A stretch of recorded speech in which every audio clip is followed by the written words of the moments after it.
નમસ્કાર વિદ્યાર્થી મિત્રો, વિમળા વિદ્યાલય ઈ ક્લાસીસમાં આપનું હાર્દિક સ્વાગત છે। આજે આપણે વિષય ગણિત ધોરણ 7 માં વિષય ગણિત અને એનું પ્રકરણ 1 પૂર્ણાંક સંખ્યાઓ એનું સ્વાધ્યાય 1.1 નો છઠ્ઠો દાખલો ગણીશું। તો આપણે એની રકમ જોઈએ પહેલા તો કે ડેટા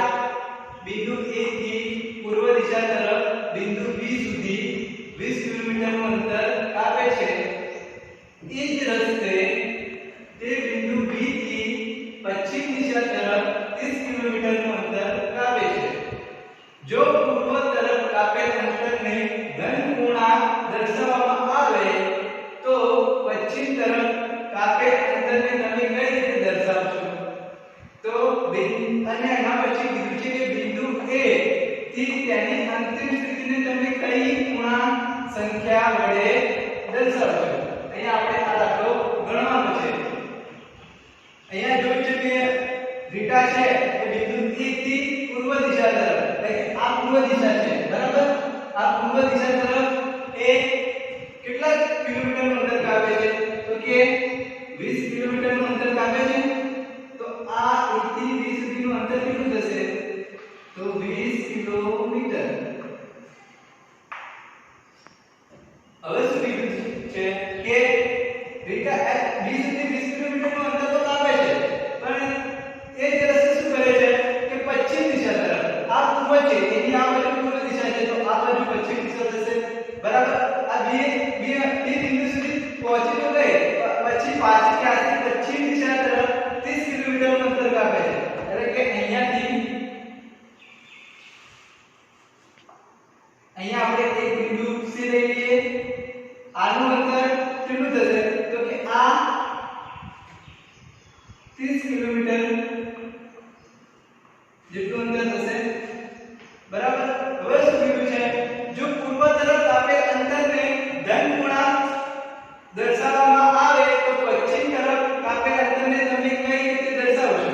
હવે પૂર્વ અને પશ્ચિમ એકબીજાની પરસ્પર વિરુદ્ધ દિશા થશે, તો એકને આપણે ધનપૂર્ણાંક એટલે કે આ અહીંયા +20 લીધા તો આપણે પશ્ચિમને માઈનસ માં લેવો પડશે, એટલે કે ઋણ પૂર્ણાંક વડે દર્શાવવો પડશે। તો અહીંયા કેટલા થશે? તો કે -30। તો આપણે લખીએ કે પૂર્વ અને પશ્ચિમ એકબીજાની પરસ્પર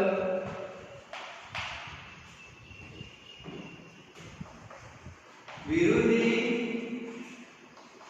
દિશા છે। જો આપણે પૂર્વને ધન પૂર્ણાંક વડે દર્શાવીએ તો પશ્ચિમને આપણે ઋણ પૂર્ણાંક વડે દર્શાવવું પડે। જો પૂર્વ દિશાને ધન પૂર્ણાંક ગણીએ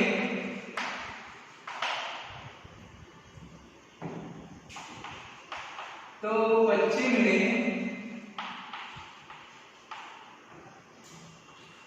ઋણ પૂર્ણાંક ગણાય, બરાબર? એટલે કે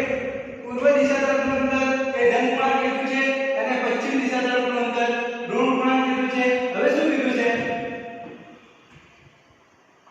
કે બિંદુ A થી તેની અંતિમ સ્થિતિ તમે કઈ પૂર્ણાંક સંખ્યા વડે દર્શાવશો? એટલે કે આ બિંદુ A થી એની અંતિમ સ્થિતિ કઈ થશે? તો પહેલા તો ડેટા A થી B તરફ જાય છે, B બિંદુ તરફ, B થી પાછી પશ્ચિમ દિશા તરફ, એટલે આ દિશા તરફ પાછી આવે છે, જેને આપણે C બિંદુ તરીકે લીધું છે,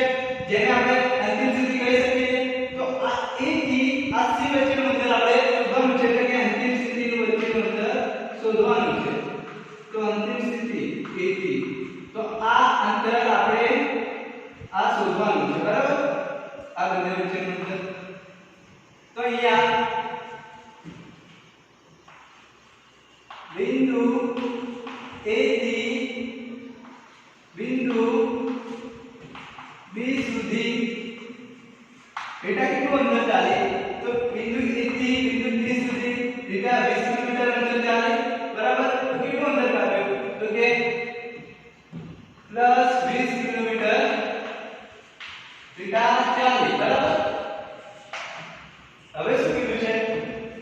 બી થી સીધા અંતિમ સુધી એટલે કે સી બિંદુ તરફ કેટલું છે તો કે ઋણ 30 હવે બિંદુ બી થી બિંદુ સી સુધી એટલે કેટલું ચાલે તો કે -30 કિલોમીટર એટલે કે ઋણ 30 કિલોમીટર ચાલે. હવે આ આપણે શું શોધવાનું છે a થી c સુધીનું અંતર એટલે બિંદુ a થી અંતિમ સ્થિતિ વચ્ચેનું અંતર શોધવાનું છે બરાબર. એટલે આ બિંદુ દર્શાવવાનું છે કે કેટલું હશે બરાબર. તો અહીંયા આપણે શું કરીશું કે અહીંયા a થી b સુધી ચાલે છે બરાબર a અને આ b થી c સુધી એ આપણે આનો સરવાળો કરીશું. તો આપણે કહીએ કે બિંદુ a થી अंतिम स्थिति तो કેટલું ચાલે a થી b સુધી કેટલું ચાલે તો કે +20 કિલોમીટર અને પ્લસ અહીંયા b થી c એટલે કે અંતિમ સ્થિતિ સુધી તો કે -30 કિલોમીટર તો કે -30 કિલોમીટર. તો હવે આ પ્લસ છે આ એક પ્લસ છે પણ આ પ્લસ માઈનસ છે તો પ્લસ માઈનસ શું થશે તો કે માઈનસ થઈ જશે તો પ્લસ 20 માઈનસ 30. હવે અહીંયા શું થશે તો કે પ્લસ માઈનસ છે તો પ્લસ માઈનસ શું થશે તો કે માઈનસ થશે. તો માઈનસ કેવા તો અહીંયા મોટી સંખ્યા છે આમાં 30 માંથી 20 જાય તો કેટલા વધે તો કે 10. અને 10 કેવા તો કે મોટી સંખ્યાની નિશાની આપણે જોવી પડશે. તો મોટી સંખ્યા બંનેમાંથી કઈ તો કે 30 છે તો આગળનું ચિહ્ન કયું આવશે તો કે ઋણ 10 એટલે કે -10. તો આપણે લખી શકીએ કે થીટા માટે થીટા બિંદુ a થી તેની અંતિમ સ્થિતિ -10 થશે બરાબર. દાખલા નંબર 7 એક જાદુઈ ચોરસમાં દરેક હરોળ સ્તંભ અને વિકર્ણ સમાન સરવાળો ધરાવે છે. આપેલ ચોરસમાં કયો જાદુઈ ચોરસ છે તે તપાસો.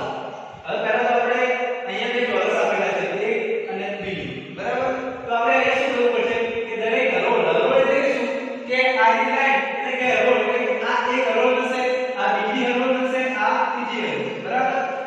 પછી બીજું શું કીધું છે કે સ્તંભને બીજું કોલમ પણ કહેવાય બરાબર. તો આ સ્તંભ કયા થશે તો કે આ એક સ્તંભ આ બીજું સ્તંભ અને આ ત્રીજું સ્તંભ બરાબર. હવે બીજું એના પછી વિકર્ણ કીધું છે. વિકર્ણ કેવું હોય તો કે અહીંયાથી અહીંયા સુધી આ વિકર્ણ કહેવાય. આ ક્રોસમાં લીટી કરીને આ વિકર્ણ કહેવાય. આ બાજુ એ રીતે બે વિકર્ણ હોય તો આ બધાના સમાન સરવાળો ધરાવે છે. એટલે કે આ એક આની હરોળ છે એટલે કે આ હરોળનો સરવાળો એ સમાન છે. આ બધાનો સરવાળો આનો સમાન છે આનો સમાન છે એ રીતે દર્શાવવાનું છે આપણે. તો આપણે ગણીશું તો પહેલા પ્રથમ હરોળનો સરવાળો કરીશું આપણે. તો પ્રથમ હરોળ માટે તો પહેલા કેટલા આવેલા છે તો 5 પ્લસ -1 પ્લસ -4 તો આનો સરવાળો કેટલો થશે આ પ્લસ માઈનસ માઈનસ તો 5 માંથી 1 જાય એટલે 4 પછી અહીંયા કેટલા વધશે આ માઈનસ પ્લસ માઈનસ એટલે -4 એટલે એનો જવાબ શું હશે 4 માંથી 4 જાય તો 0. પછી બીજી હરોળ માટે તો આનો આખી લાઈન એટલે કે હરોળ આડી લાઈન કેટલો જવાબ આવે તો 0 આવે સરવાળો. હવે બીજી હરોળ માટે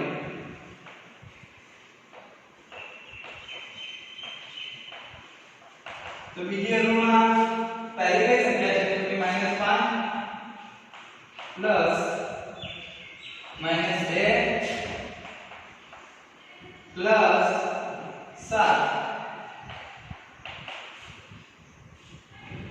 તો આ પ્લસ માઈનસ માઈનસ થઈ જશે એટલે -5 ને -2 એટલે શું થશે માઈનસ માઈનસ પ્લસ થશે તો 5 ને 2 7 પણ 7 કેવા થશે તો કે મોટી સંખ્યાની નિશાની તો કે 5 ની આગળ માઈનસ ની નિશાની છે તો કેટલા થશે તો કે -7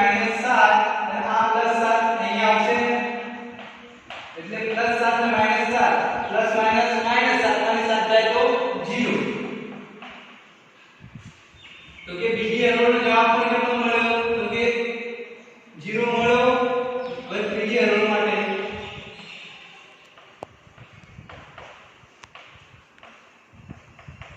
ત્રીજી એરોમાં શું છે તો પહેલી સંખ્યા છે 0 બીજી સંખ્યા છે 3 +3 પછી પ્લસ ત્રીજી સંખ્યા કઈ છે તો કે -3 તો અહીંયા 0 ને કઈ ગણવાનું નથી બરાબર 3 ની આગળ પ્લસ છે અહીંયા દેખો પ્લસ માઈનસ માઈનસ થશે એટલે કે +3 અને -3 બરાબર કેટલો જવાબ આવશે તો કે 0 તો ત્રીજી હરોળનો જવાબ પણ કેટલો થશે તો કે 0 હવે આ હરોળ 1 2 અને 3 પતી ગઈ તો હવે આપણે બીજું શું જોવાનું છે સ્તંભ એટલે કે કોલમ તો આપણે પ્રથમ કોલમ માટે જોઈશું તો કે પ્રથમ સ્તંભ માટે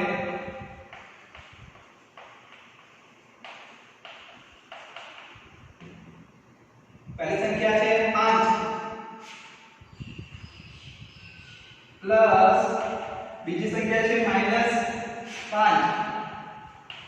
प्लस आ શું છે કે તો કે 0 બરાબર અહીંયા માઈનસ પ્લસ માઈનસ થશે તો 5 માંથી 5 જાય તો કેટલા વધે તો કે 0 તો કે પ્રથમ સ્તંભ માટે જવાબ આવશે 0 और बीजा स्तंभ માટે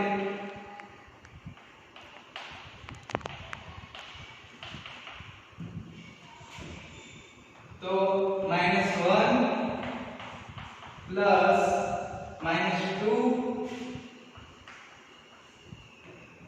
प्लस 3 આનું સાદુરૂપ આપીએ તો પ્લસ માઈનસ માઈનસ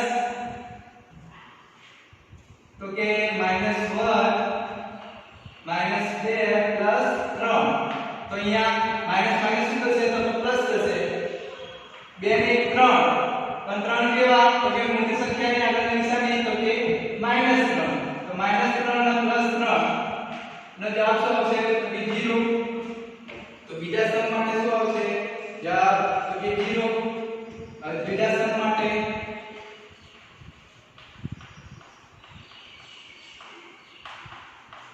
तो त्रिज्या स्तंभ માટે કઈ સંખ્યા છે પહેલી તો -4 છે તો -4 +7 -3 તો અહીંયા માઈનસ પ્લસ માઈનસ થશે તો અહીંયા શું થશે 7 માંથી -4 થાય તો શું થાય 7 માંથી 4 થાય તો કે 3 પણ 3 કેવા આવશે તો કે પ્લસ આવશે કેમ કે 7 એક મોટી સંખ્યા છે એની આગળ પ્લસ નું ચિહ્ન છે તો 3 કેવા આવશે તો કે +3 અહીંયા માઈનસ પ્લસ માઈનસ થશે તો -3 બરાબર કેટલા થાય 0 તો આ ત્રીજો સ્તંભ પણ નો જવાબ કેટલો આવ્યો 0 આવ્યો હવે આ 3 હરોળ અને 3 સ્તંભ માટેનો બધાના સરવાળા 0 થઈ ગયા પણ હજુ પણ એક કીધું છે કે વિકર્ણ પણ શોધવાના છે તો પ્રથમ વિકર્ણ આ જોઈશું આપણે તો પ્રથમ વિકર્ણ માટે તો આ 0 પ્લસ -2 પ્લસ -4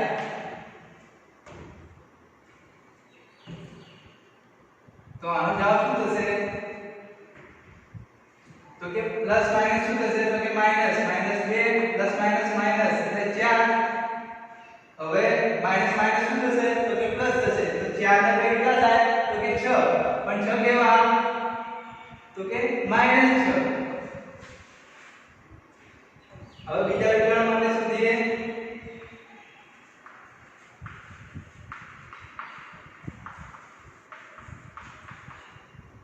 કેટલું થશે બીજું વિકલ્પ તો પહેલી સંખ્યા છે 5 પ્લસ માઈનસ 2 પ્લસ માઈનસ 3 તો 5 minus plus minus 2 plus minus minus 3 તો અહીંયા માઈનસ માઈનસ છે તો અહીંયા 3 ને 2 કેટલા થાય તો 5 આ 5 તો એમના એમ પણ આ કેટલા થશે તો કે 5 તો 5 કેવા તો કે માઈનસ તો 5 માંથી 5 જાય તો 0 તો અહીંયા 3 હરોળ અને 3 સમનો સરવાળો 0 આવે છે પણ એક વિકલ્પનો સરવાળો 0 આવતો નથી -6 આવે છે એટલે શું થશે તો કે આ એક જાગૃત ચોરસ નથી તો આપણે દર્શાવીશું કે માટે આ જાદુઈ ચોરસ નથી હવે આપણે આ બીજા ચોરસ માટે આ રીતે આ બીજા ચોરસ માટે જોઈશું તો કે પ્રથમ હરોળ માટે એનો સરવાળો કરે તો પ્રથમ હરોળ માટે એની સંખ્યા કઈ છે તો કે 1 પ્લસ માઈનસ 10 પ્લસ 0 બરાબર અહીંયા શું છે તો કે 1 આ પ્લસ માઈનસ કેવા થશે તો કે માઈનસ થશે તો કે માઈનસ 10 પ્લસ 0 0 ની કોઈ વેલ્યુ આપણે ગણતા નથી બરાબર તો 10 માંથી 1 જાય તો કેટલા વધે કે 9 પણ 9 કેવા તો કે આ 10 એ મોટી સંખ્યા છે તે કેવા 9 આવશે તો કે -9 હવે બીજી હરોળ માટે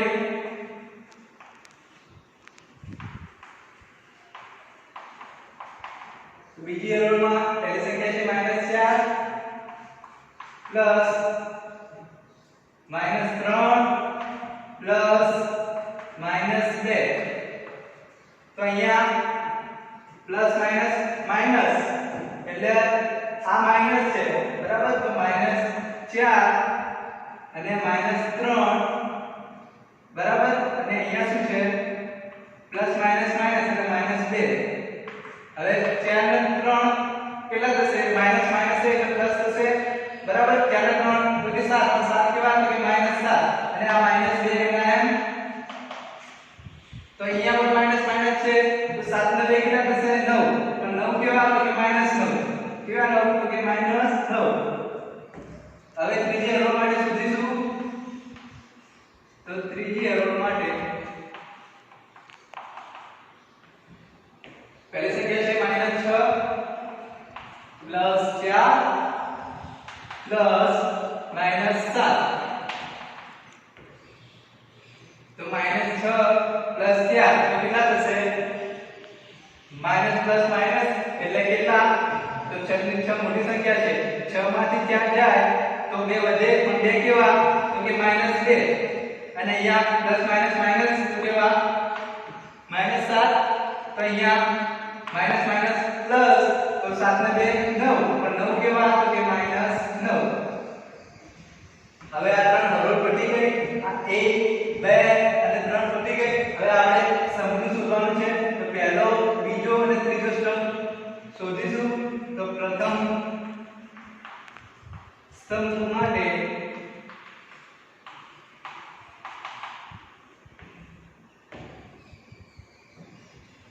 અહીંયા સંખ્યા કઈ છે તો કે 1 પ્લસ -4 પ્લસ -6 તો અહીંયા 1 plus minus minus -4 plus minus minus -6 બરાબર તો અહીંયા 4 માંથી જાય તો 3 પણ નિશાની કઈ માઈનસ એટલે કે મોટી સંખ્યા 4 છે એ રીતે -6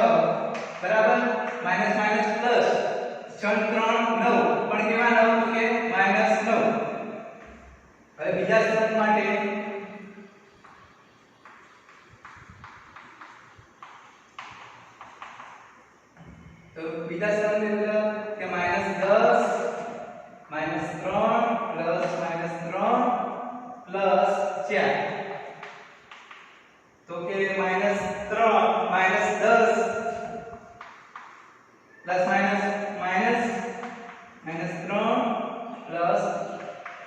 4 તો હવે માઈનસ માઈનસ કેટલા થશે તો કે પ્લસ થશે તો 10 ને 3 13 પણ 13 કેવા તો કે માઈનસ 13 પ્લસ 4 તો પ્લસ માઈનસ માઈનસ અને 13 માંથી 4 જાય તો 9 તો 9 કેવા તો કે 9 માઈનસ માં હવે ત્રીજા સ્તંભ માટે पहली संख्या कई है तो कि 0 प्लस माइनस 2 प्लस माइनस 7 बराबर 0 ने गणवाना નથી આ plus minus minus minus 2 plus minus minus minus 7 તો 7 ને 2 9 પણ ચિહ્ન કઈ તો કે મોટી સંખ્યા એટલે કે માઈનસ 9 હવે આ રો 3 સ્તંભ પટી ગયા હવે આપણે વિકર્ણ જોયું આ વિકર્ણ જોઈશું પહેલા તો કે પ્રથમ વિકર્ણ માટે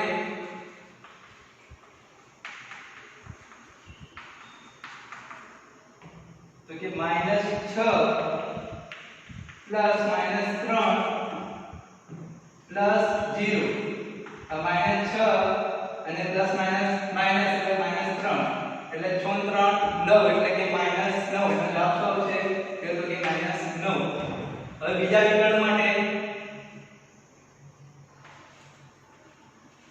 બીજા વિકર્ણ માટે તો કે એની પહેલી સંખ્યા કઈ છે તો કે 1 પ્લસ -3 પ્લસ -7 तो અહીંયા શું થશે તો પ્લસ માઈનસ માઈનસ તો -3 આ બી પ્લસ માઈનસ માઈનસ તો -7 હવે 3 માંથી 1 જાય તો 2 પણ 2 કેવા તો કે -2 અને આ 7 1 ના એમ એટલે કે -7 1 ના એમ થશે તો 7 ને 2 9 અને નિશાની મોટી સંખ્યા તો -9 તો અહીંયા આ હરોળ આ ત્રણ હરોળનો સરવાળો આ પહેલી હરોળનો -9 બીજી હરોળનો -9 ત્રીજી હરોળનો -9 પછી આ સ્તંભ તો પહેલે હરોળ પહેલે સ્તંભનો -9 બીજા સ્તંભનો પણ -9 ત્રીજા સ્તંભનો પણ -9 અને અહીંયા વિકર્ણ આ જે પહેલા વિકર્ણનો સરવાળો પણ કેટલો થશે તો કે -9 થશે અને અહીંયા બીજા વિકર્ણનો સરવાળો પણ કેટલો થશે કે -9 થશે આ બધા સરવાળા સમાન હોવાથી આ ચોરસ કેવું ચોરસ હશે તો કે જાદુઈ ચોરસ હશે તો માટે આપણે લખીએ કે માટે આ ચોરસ એ જાદુઈ ચોરસ